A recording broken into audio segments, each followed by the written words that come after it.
Nagkahiusa ang City Government of Butuan ug mga national government agencies aron mas mapadali ang paghatag og housing assistance sa mga overseas Filipino workers ug ilang pamilya.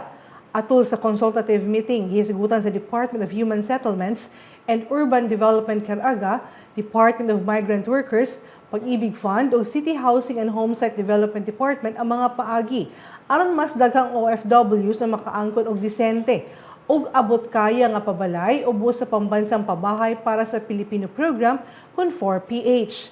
Gito kiusab ang mas epektibong pagpatuman sa DSUD, DMW, HDMF Joint Memorandum Circular number 2024-001 aron mas daghang OFW sila binakadtong adunay ubos nga kita ug nagpuyo kilid sa Agusan River sulod sa 19 ka barangay ang makaangkon og kaugalingong balay.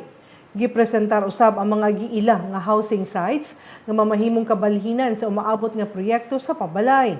Gihisgutan usab ang proseso sa pag-ila o pag-validate sa mga kwalipikadong benepisyaryo aron masiguro nga ang housing program makaabot sa mga OFWs ug pamilyang tinuod nga nanginahanglan niini.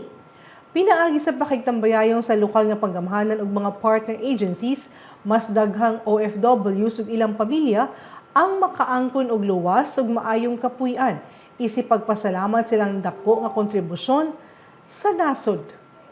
Og makatong update ng adlaw alang sa pa mga updates, follow and like ang official Facebook page, Instagram ug subscribe sa YouTube channel sa Butuan City Public Information Office. Ako si Charmaine Awitan. Daghang salamat ug dalaygon ang Dios.